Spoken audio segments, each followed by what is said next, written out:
چاوبینرانی خۆشەویستی ڕۆژهەڵات تیوی من سەرگۆڵ خودایار بەڕێ هاوکارانم لە بەرنامەیەکی دیکە و بە شێوازێکی دیکە بەرنامەکەمان بەنێوی لاپەڕەی حەوت بووینەوە میوانی ماڵەکانتان هیوادارم کە تا کۆتایی لەگەڵمان بن. لە کارەساتەکەی سۆمای تورکیا 301 کەس گیانیان لەدەستدا.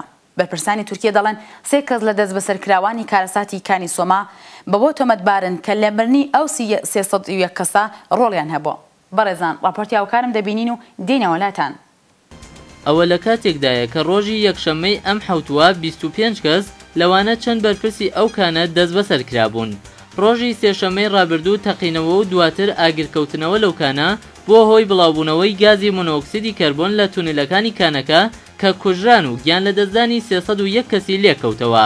بەپێی راپۆرتی ئاسوشیدێت پرس ئەو 3 کەسە هەروەها بە کەمتەرخەمی لە ڕاپەڕاندنی ئەرکەکانیان تۆمەتبار کراون. بەکر ساهینەر دادستانی گشتی تورکیا دەڵێت لەو 25 کەسە کە دەست بەسەرکراون یەکیان ئاکین چیلەک بەڕێوەبەری عەمەڵیاتی کانەکەیە. راپۆرتە سەرەتاییەکان باز لەوە دەکەن کە کارەساتەکە ڕەنگە بەهۆی گەرمبوونەوەی لە ڕادەبەدەری زووخاڵ لە کانەکە بوو بێت. تەقینەوەکە کاتێک ڕۆژی سێشەمە ڕوویدا کە 787 کرێکە لە ناو کانەکە خەریکی کار بوون. بەپێی ئامارە ڕەسمیەکان لە کاتژێرە سەرەتاییەکانی تەقینەوەکە 363 کەس ڕزگار کران، بەڵام لە بەرەبەیانی ڕۆژی دواتر چی دیکە کەس لەو کانە دەرباز نەبوو.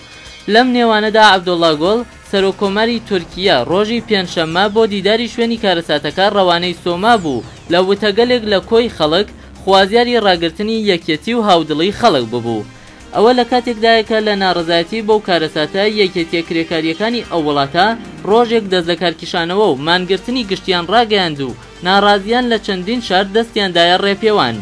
هاوکات لە شارە گەورەکانی تورکیا وەکو ئیستانبۆڵ، ئانکارا، ئەزمیر و چەندین شاری دیکە لە ناڕزایەتی بە هەلومەرجی کرێکارانی کانەکان و ژمارەی زۆری قوربانیانی ئەو توێژە خۆپیشاندان بەڕێوەچوو کە لە هەندێک شوێن توندوتیژی لێکەوتەوە.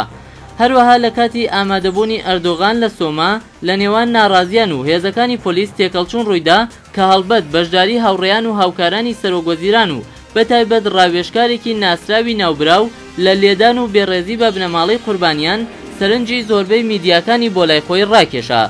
ئەوەش لە کاتێکدایە کە لە کاتی سەردانەکەی ئەردۆغان خەڵک بە دروش خوازیاری لە کارکشانەوەی سەرۆکوەزیران ببوون و هەندێک راپۆرت باز لەوە دەکەن کە ئەردۆغان بۆ ماوەیەک ناچار بوو پەنا بۆ ناوەندێکی بازرگانی و کڕین ببات. هەروەها ژمارەیەک لە خەڵک کە بۆ هاودەردی لەگەڵ بنەماڵەی قوربانیان ڕۆشتبوونە سۆما دەست بەسەر کراون.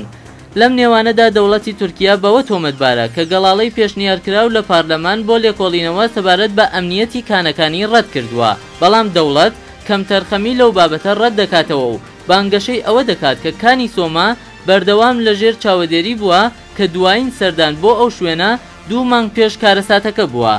ئەوەش لە کاتێکدایەکە کرێکارانی ئەو کانە دەڵێن لە چەند ڕۆژ پێش ڕوودانی ئەو کارەساتە ڕێژەی گازی مێتان بە شێوەیەکی مەترسیدار زیادی کردبوو، بەڵام بەڕێوەبەرانی ئەو کۆمپانیا کرێکارانیان لەو ڕاستیە ئاگادار نەکردووەتەوە، ئەگەرچی بەرپرسانی ئەو کۆمپانیا هەر چەشنە کەمتەرخەمی یا تۆمەتێک ڕەت دەکەنەوە.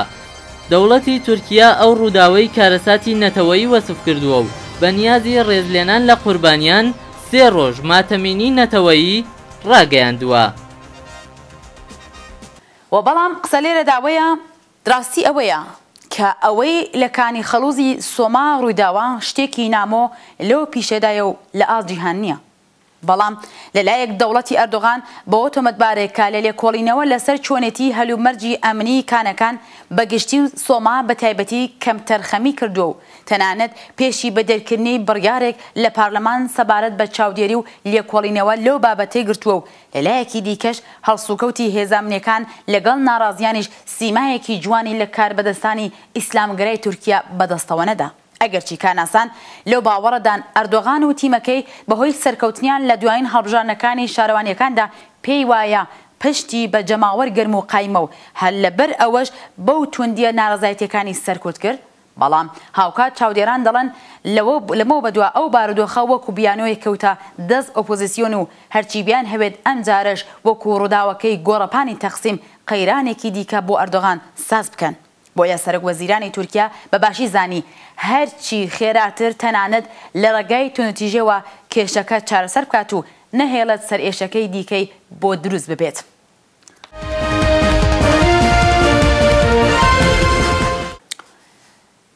ئێستا لەم بەشەچینە لیبی و سپای لیبی ناوچەیەکی دژەفڕینی لەسەر ئاسمانی شاری بۆنغازی دووەمین شاری گەورەی ئەو وڵاتە پێکهێنا. راپۆرتێک لەم بارەیە و دەبینی و دێنە وڵاتە. ئەو بڕیارە دوای کوژرانی 43 کەس و برینداربوونی زیاتر لە 100 کەس دوای تێکەڵچوون لە نێوان هێزی چەکدار و گروپە ئیسلامیەکان دراوە. هاوکات راپۆرتەکان باز لە شەڕ لە نێوان هێزەکانی ئەرتەش و ئەو میلیشیا گەلە دەکەن کە بە کوشتنی هێزە ئەمنیەتەکان تۆمەتبارن. ڕاگەیاندنی ناوچەی دژەفڕین بۆ ڕێگرتن لە بەکارهێنانی هێزی ئاسمانی لەلایەن هێزێکی میلیشیایی نوێ کە دژی گروپە چەکداری ئیسلامیەکان شەڕی ڕاگەیاندووە بەوەشەوە ڕوون نییە کە ئایا سوپای تورکیە بەڕاستی لە هێزی سەربازی خۆی بۆ لێدان و خستنەخواری فڕۆکە و هێلیکۆپتەری سەربازیانە کە لە دەستی هێزە چەکدارەکانە لەسەر ئاسمانی بنغازی کەڵک وەردەگرێت یان نە. ئەوەش لە کاتێکدایە کە ئەم حوتووە چەند کەسێکی چەکدار هەڵیان کوتایە سەر پارلەمانی لیبی و بەپێی هەندێک لە هەواڵەکان چەند نوێنەرێک لەو ڕووداوەدا ڕفێنراون. چاودێرانی ئامادە لە شوێنەکە دەڵێن ئەو چەکدارانە سەر بەو عەشیرەتانن کە دژی قەزافی شەڕیان دەکرد. بەڵام وتەبێژی ژەنەڕاڵێکی پێشووی لیبی لە وتووێژێکی تەلەڤیزیۆنی بەرپرسایەتیە و هێرشەی گرتوۆتە ئەستۆ. ئەسۆشیێتد پرێس دەڵێت ئامانجی هێزەکانی ژەنەڕاڵ حەفتەر کە بەرپرسایەتیە و هێرشەی گرتوۆتە ئەستۆ نوێنەرانی ئیسلامگەرای پارلەمان بووە. ئەوە لە کاتێکدایە کە ڕۆژی هەینی ڕابردوو هێزەکانی ژنەراڵ حەفتەر لە بنغازی هێرشێکی بەربڵاویان کردە سەر بارگاکانی میلیشیا ئیسلامیەکان. لە ڕەوتی نوێترین تێکەڵچوونەکان لە بنغازی زیاتر لە 70 کەس کوژراون. بەڵام گرنگترین و تونترین ڕووداو لەم ماوە هێرشی هێزەکانی حەفتەر بۆ سەر پارلەمان و ڕاگەیاندنی هەڵوەشانەوەی پارلەمان لە ڕۆژی یەکشەمە 28 گوڵان بوو. ژەنەڕاڵ حەفتەر کە لە شۆڕش دژی قەزافی بەشدار بوو پێشتر لە پەیامێک بۆ میدیاکان هێرشی کردبووە سەر دەوڵەتی کاتی لیبی و وتبووی خەباتێکی نەتەوەیی دەستی پێکردووە کە ئامانجی لە ناوبردننی تێرۆریستە ئیسلامیەکانە کە خوێنی ڕۆڵەکانی لیبیان ڕژاندووە. بەپێی راپۆرتی هەواڵنێری ئەسۆشیێتد پرێس ڕۆژی یەکشەمە کاژێرێک دوای ئەوەی کە گروپێکی چەکدار بەشەکی نیوەقورس هێرشیان کردە سەر پارلەمان و داگیریان کرد، ژنەراڵ موختار فەرنانە لەسەر شاشەی تەلەڤیزیۆنی ئەو وڵاتە ئامادە بوو پەیامێکی لەلایەن ژنەراڵ حەفتەر خوێندەوە. ناوبراو لەو پەیامە وتی کە گروپەکەی لێژنەیەکی 60 کەسی بۆ ڕاپەڕاندنی ئەرکەکانی پارلەمان دیاری دەکەن. بەپێی راپۆرتەکان فەرنانە بەبێ هیچیکردنەوەی گوتوویەتی دەوڵەتی ئیستای لیبی وەکو کابینەی ئیستراری بە ئەرکەکانی درێژە ئەدات و لە درێژەدا ئەڵێت کە هێرش بۆ سەر پارلەمان کودتا نییە و هەڵبژاردەی خەڵکە، کە ئەوەش دووپاتکردنەوەی وتەکانی خۆی ژنەراڵ حەفتەرە کە پێشتر وتبووی چالاکی چەکدارانەی گروپەکەی بۆ قۆڕاقکردن و پاوانکردنی دەسەڵات نییە. بەڵام دەوڵەتی لیبی کردەوەکانی حەفتەر و لایەنگرانی کودتا وەسف کردووە. میدیاکانی لیبی باس لەوە دەکەن کە چەند نوێنەرێکی پارلەمانیش کە گوایە سەر بە ئیسلامیەکانن لەلایەن ئەو گروپەوە ڕەفێنراون.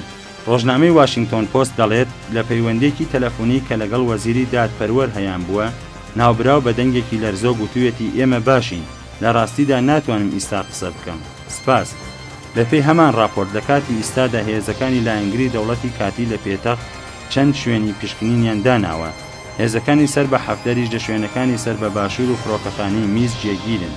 لە هەمان کاتدا هێزەکانی حەفتەر لە چوارچێوەی ئەو شتەی خۆیان ناویان ناوە ئەرتەشی ئازادی لیبی لە خەڵکی بنغازی خوازیاری ئەوە ببوون کە چەند بەشێک لەو شارە چۆڵ بکەن.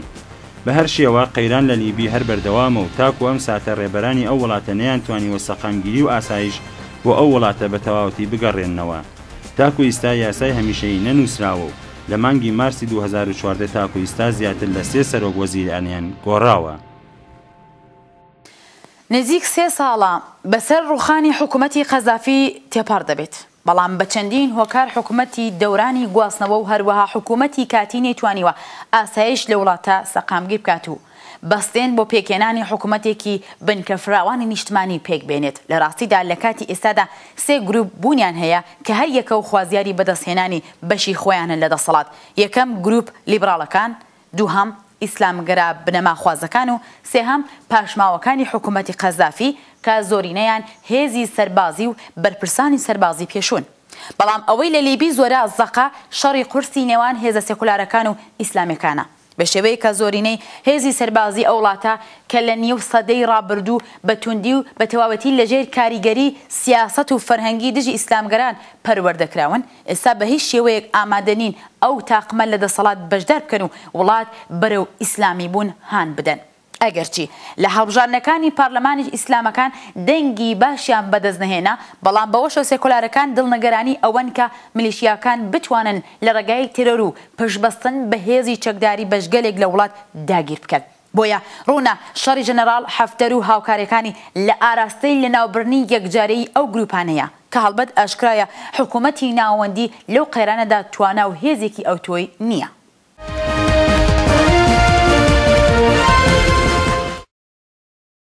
بەڕێزان لێرەدا دەچینە وڵاتی سووریا.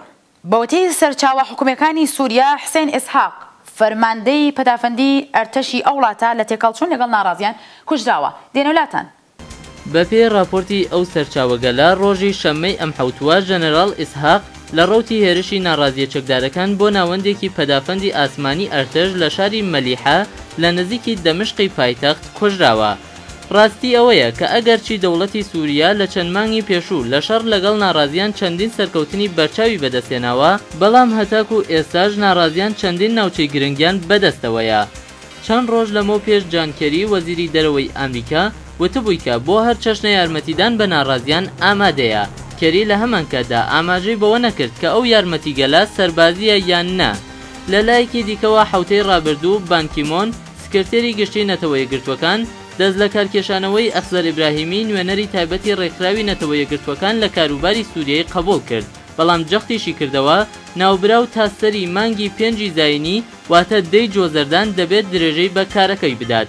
ئیبراهیمی لە ماوەی ڕاپەڕاندنی ئەرکەکانی خۆی دوو دانیشتنی لە نێوان دەوڵەتی سووریە و ناڕازیانی حکوومەتی بەشارەسەر لە ژنێڤ سات کردبوو. لە لایەکی دیکەوە بەپێ ڕێکەوتنێک کە لە نێوان دەوڵەتی ئەسەد و ناڕازیان لە زستانی ڕابردوو واژۆکرا دوایین هێزە چەکدارەکانی دژی دەوڵەت شاری حومسیان بەجێهێشت و هێدی هێزەکانی دەوڵەت کۆنتڕۆڵی ئەو شارەیان بەدەستەوە گرتوێتەوە. بەپێ راپۆرتەکان شارۆمەندانی بریندار و چەکداران یەکەم گروپگەلێک بوون کە ئەو شارەیان بەجێهێشت. چاوەڕوان دەکرێت کە نزیک بە هەزاران شەڕکەری ناڕازی حکوومەت لەو ناوچە پاشەکشە بکەن. ناڕازیان چەندین مانگ بوو کە لەو شارە کەوتبوونە گەمارۆی هێزەکانی دەوڵەت. لە 3 ساڵێک کە لە شەڕی ناوخۆیی سووریە تێپەردەبێت شۆڕش دژی دەوڵەت لە حومس کە وەکو ناوەندی شۆڕشی سووریە ناوزە دەکرێت چی دیکە گەیشتووەتە کۆتایی. ئەگەرچی راپۆرتەکان باز لەوە دەکەن کە چەندین کەس لە ناڕازیان دوای پاشەکشە لەو شارە لەلایەن هێزەکانی حکوومەت دەست بەسەر کراون. هەروەها لە هەواڵێکی دیکە سەرۆکی پارلەمانی سووریا ڕایگەیاندبوو کە بەشارەسەد سەرۆکۆماری ئێستا بۆ 3هەمین جار خۆی بۆ سەرۆکۆماری کاندید دەکاتەوە. جگە لە بەشار 5 کەسی دیکەش پاڵێوراوی ئەو هەڵبژاردنن. ئەگەرچی ناڕازیان سکرتێری گشتی نەتەوە یەکگرتوەکان و هێزە ڕۆژاواییەکان لە بەڕێوەچوونی هەڵبژاردنەکانی سەرۆکۆماری ڕەخنەی توندیان گرتووە بە هەبوونی میلیۆنها ئاوارە و پەنابەری سووری لە وڵاتانی دراوسێ ڕوون نییە کە ئەوان چۆن دەیانهەوێت دەنگ بدەن. ئەوەش لە کاتێکدایە کە بەپێی یاسای نوێی هەڵبژاردن پاڵێوراوان دەبێت لە 10 ساڵی دوایی نیشتەجێی خودی سووریە بووبن. بەم شێوەیە سیما ناسراوەکانی ناڕازی کە لە وڵات دوورخراونەتەوە لە کردەوەدا ناتوانن لەو هەڵبژاردنەدا بەشداری بکەن و خۆیان کاندید بکەن. هەر ئەوەش دەیسەلمێنێت کە ئەو هەڵبژاردنەش وەکو هەڵبژاردنەکانی نیو سەدەی ڕابردوو هەر نمایشیە و بۆ پڕۆپاگەندەی ناوخۆیی بەکاردێت. بەپێی بەراوردەکان و ئامارەکان لە ماوەی 3 ساڵ شەڕی ناوخۆیی لە سووریا تاکو ئێستا زیاتر لە 150,000 کەس کوژراون و 10 ملیۆن کەسیش ئاوارە بوون. یەکێک لە بەرپرسانی کۆماری ئیسلامی دەڵێت ئێمە توانیمان زیاتر لە 100,000 بەسیج لە سووریە پەروەردە بکەین. ئەو وتەیە ڕاشکاوانە نیشاندەری ئەوەیە کە حکوومەتی ئیسلامی یەکێک لەلایەنە هەرە بەهێزەکانی شەڕی ناوخۆیی سووریەیە. لەلایەکی دیکەوە هەزاران چەکداری سەر بە گروپی حیزبوڵڵاش ڕاستەخۆ بەشداری شەڕدژی ناڕازیانی سووریەن و لەگرتنی زۆرێک لە شوێنە گرنگەکان ڕۆڵی بەرچاویان بینیوە. رووسیەش هەم لە ڕێگای وێتۆی هەر چەشنە بڕیارێک دژی سووریا لە نەتەوەیەکگرتوەکان و هەم لە ڕێگای ڕاوێژی سەربازی ئەمنی و هەروەها فرۆشتنی چەک و چۆڵ بە تەواوەتی یارمەتی دەمێشقی داوە. لەلایەنی بەرامبەریش قەتەر و عەرەبستان و تورکیا لە ڕێگای ماڵی و تەدارۆکات و هەروەها چەک و چۆڵ یارمەتی بەشێک لە میلیشیاکانیان داوە و ڕۆژئاواش بە یارمەتیدانی زۆرتر سیاسی بە ناڕازیان بەشداری ئەو شەڕەن و ئاگری شەڕ بەم جۆرە گەشتر بووە. بەواتایەکی دیکە سووریە بۆتە گۆڕەپانی شەڕێکی نیابەتی کە هەر لایەنێک نوێنەرایەتی لایەنێک و وڵاتێک یان باشتر بڵین نوێنەرایەتی بلۆکێک دەکات.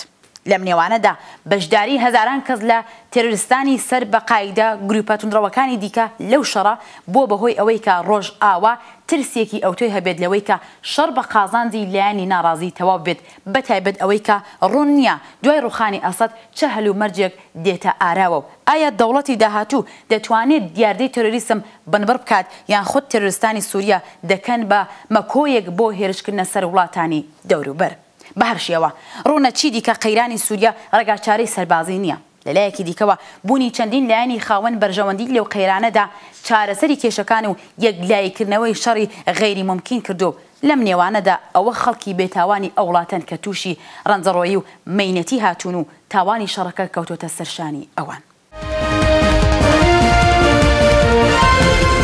وبەڵام لێرەدا باسێک لەسەر ئێران و محەممەد جەواد زەریف وەزیری دەرەوەی کۆماری ئیسلامی ئێران لە لاپەڕەی تۆتەرەکەی خۆی دەنووسێت ئەگەری ڕێکەوتنی ئەتۆمی هەر هەیە بەڵام دەبێت خەیاڵ و خەونەکان لا ببین نابێت وەکو ساڵی 2005 دەرفەت لەدەست بدەین. راپۆرتێک لەم پەیوەندەدا یەکشەمە 28 گوڵان ئەو نووسراوەیەی دوای گەڕانەوە لە وتوێژەکانی ویەن کە چڕۆپڕۆ بێدەستکەوت بوو لە لاپەڕەی تویترەکەی نووسی بوو. ئاماژەی زەریف لەو وتە بە ساڵی 2005 بە تایبەت 15 ڕۆژی یەکەمی مانگی ئوت واتە لە دەهەم تا 15هەمی گەلاوێژی 1384 هەتاوی ئەو ساڵە دەگەڕێتەوە کە ئێران لە ڕێگای نامەیەک بۆ محەممەد ئەلبەرادعی بەڕێوەبەری گشتی ئەو کاتی ئاژانسی نێونەتەوەی وزەی ئەتومی ڕایگەیان کە بڕیاری ڕاگررتنی کاتی بەرنامە ئەتومیەکەی هەڵدەوەشێنێتەوە و چالاکیەکانی سەر لە نوێ دەست پێ دەکات. ئەو نامە 2 ڕۆژ پێش واژۆکردنی حکمی سەرۆکۆماری ئەحمەدی نژاد نێردرا بوو. 6 ڕۆژ دواتر شۆرای حکام لە ئاژانسی نێونەتەوەی وزە کۆبوونەوەیکی بە پەلەی سازدا و بڕیارنامەیەکی دژی ئێران دەرکرد.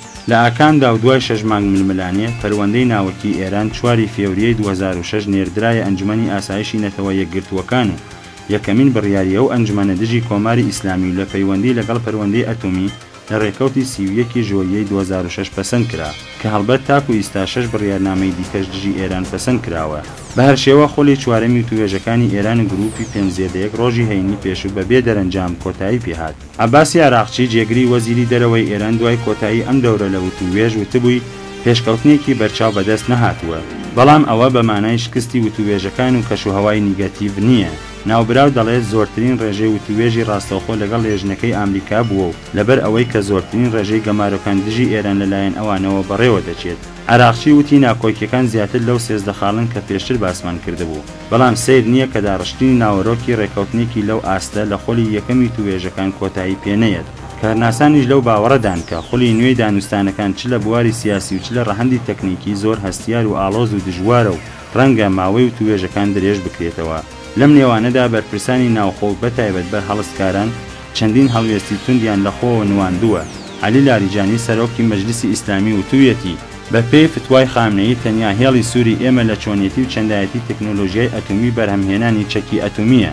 خامنەییش چەند ڕۆژ لەمەوە پێشووتبووی نابێت پێداویستیەکانی وڵات و هێندێک کێشەوەکو گەمارۆکان بە وتوێژەکان گرێ بدەین. لەلایەکی دیکەوە حسین شەریعەتمەداری بەرپرسی ڕۆژنامەی کەیهان لە سەروتاری ڕۆژی ڕۆژنامەکەی دانووسی بووی جێگای گومان نییە کە دانوستانە ئەتۆمیەکان هەرگیز ناگاتە دەرەنجامی خوازراوی ئێمە بەڵام بەهۆی دەستکەوتە غێرە ئەتۆمیەکانی درێژە پێدانی جێگای قبوڵە. ناوبراو دڵنیگەرانی خۆی دەربڕی بوو سەبارەت بەوەی کە بە وتەی خۆی نەکا کە ڕۆڵەکانی شۆڕشی ئیسلامی بەهۆی خۆشببینی لە ڕادەبەدەر کڵاوی دژون بچێتە سەریان و دەڵێت کە هەڵبەت بە داوای لێبوردن فریویشیان خواردووە.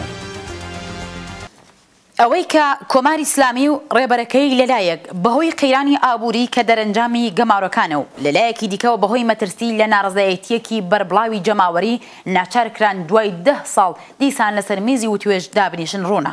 بەڵام کاناسان لە باوەڕدان کە لایەنی بەرامبەر بەپێی ڕابردووی حکوومەتی ئیسلامی بەتایبەت لە پەروەندەی ئەتۆمی هیچ متمانەیەکی بەو حکوومەتە نییە. بۆیە ڕۆژاوا هەوڵی خۆی ئەدات کە هەموو ڕێگایەک لە تاران ببەستێت تاوەکو دڵنیا بێت ئەگەر هاتوو ئێران ویستی دەستی بە چەکی ئەتۆمی بگات یان نەتوانێت یان بەخێرا ئەوەی بۆ جێبەجێ نەکرێت ئەوەش لە کاتێکدایە کە هەموو لێکدانەوەکان دوو ڕاستی دەسەلمێنن. یەکەم فریوکاری حکوومەتی ئێران لەو بوارەدا و دووهەم ئەوەی کە ڕوونە کۆماری ئیسلامی بۆ گۆڕینی هاوسەنگی هێز لە ناوچە و بە قازانجی خۆی پێویستی زۆری بە کارتێکی گەورە هەیە کە ئەوەش ئەتوانێت چەکی ئەتۆمی بێت. بۆیە ئەگەرچی ڕەنگە لە داهاتوودا تاران ناچار بێت چۆکدا بدات و تەسلیمی خواستەکانی ڕۆژئاوا ببێت و ڕێککەوتنێک بکرێت بەڵام لایەنی ڕۆژئاوایی باش دەزانێت تاکو حکوومەتی ئیسلامی لەسەر کارە هەرگیز ناتوانێت بەتەواوەتی لە خواستی ڕاستەقینەی ئەو ڕژیمە دڵنیا بێت.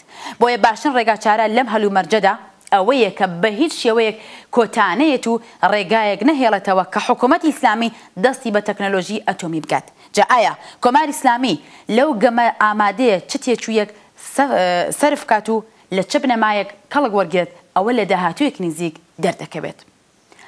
بینەرانی خۆشەویستی بەرنامەی لاپەڕەی حەوت، یەکەمین بەرنامەتان پێشکەشکرا تا بەرنامەیەکی دیکە هەر بژین بە شادی و سەربەرزی.